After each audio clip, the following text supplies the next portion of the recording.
As you begin the process of looking for sources for your paper, you want to remember the three criteria of a credible source.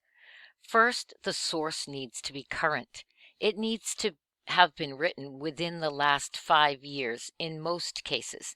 Sometimes, if you're writing about something historical or about literature, art, or film where dates don't really matter, you can get away with an older source.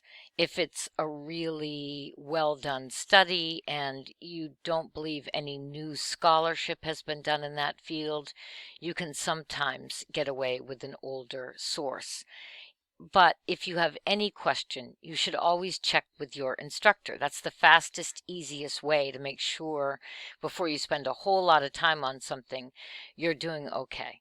So look for something, if possible, that's within the last 5 years. Second, you need your source to actually be an authority, an expert. Now, often there are two kinds of sources.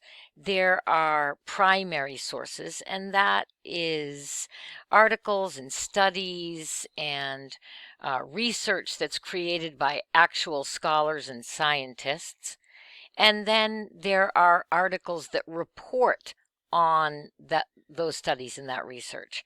So in either case, you want to use an article or a source that is either written by an expert, perhaps the person who did the study, or it's reported on and quotes an expert. And that's the way that you make sure that your source has that authority. And third, you need to get your information from an unbiased source. And that means someone who doesn't have strong personal beliefs for or against the subject. They aren't selling something, they have nothing to gain from their views. They're not trying to persuade you to join a particular religion or club or organization. They're not what we call enthusiasts. That's, people that love something, people who love hang gliding, people who might love growing marijuana. They aren't neutral about their topic. So we need to make sure that we find also a source that is neutral. So I'm going to share with you how you go about doing that using both a Google search and a tool that we already have on our Moodle page. So I'm going to begin by typing in my search terms, and I'm going to type in mental health and aging. And I'm just going to get the results there, and I get the standard list of results from Google telling me that there are 280 million articles or sources out here. And so what I'm going to do is choose tools over here, and then anytime, and I can put a custom date range in.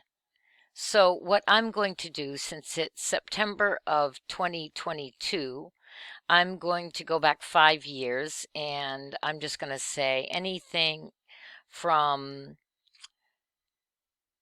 2017. I'll figure is okay. So 2017 to and in fact I could just choose this date right here and hit go.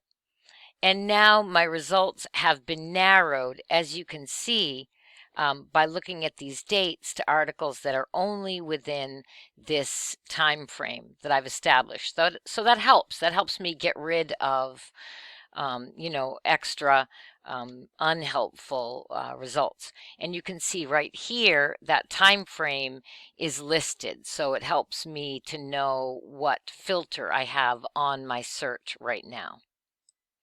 Next, I'm going to scroll through results, and I'm going to disregard anything that says add. And notice that often we think orgs are trustworthy because they're nonprofit organizations, but actually most nonprofit organizations, or many of them anyway, do have some kind of an agenda. So we want to be looking for something, even if these organizations use solid information, you want to be going to the source of that solid information, so nothing that you do is called into question.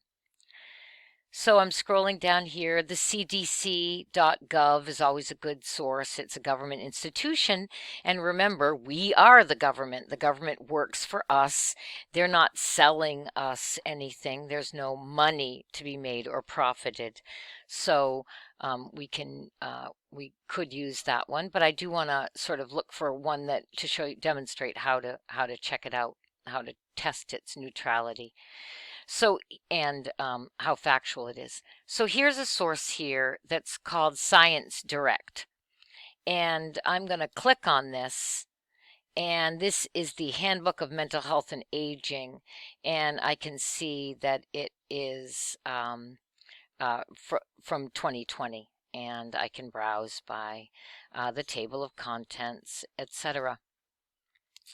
Now, if I wanted to use this source, my next step would be to verify that Science Direct is expert, in fact, and is unbiased. And the way that you can do that is if you click on our course page, you'll see that there's a tool. We have a button at the top of the page with a tool called Bias Checker. And when you click that, it's going to open up a page on this media bias fact checker. And this is actually, even though there's some annoying ads, it's a pretty useful tool. It's a little bit more conservative, and that's why I picked that, because lots of times people feel the media is very liberal. So I chose a media bias fact checker that's even a little more on the conservative side. There are a couple others that are out there that you might be familiar with, but this one is very easy to use. So what you do is right here in this small search box, you type in the name of your source. In my case, it's Science Direct, and then you hit the enter button. And you can see it says here, search results have come up. And I'm scrolling down until I actually see my source. There it is, Science Direct, right? So this is the report on it. I'm going to click here, and it's going to tell me, I'm going to scroll down, and it tells me that this is a pro-science publication. So as far as factual reporting goes, it's high. And this is what we want. We want sources that are within the high or very high range. And if I read this, it says, these sources consist of legitimate science or are evidence-based through credible scientific sourcing. Legitimate science follows the scientific method, is unbiased, and does not use emotional words. These sources also respect the consensus of experts in the given scientific field and strive to publish peer-reviewed science. So this is an acceptable source. So now I know that before I begin taking notes or reading my source, I know that it is a source that I can depend on. And that is how, or one way, that you can check your sources to make sure that they are credible.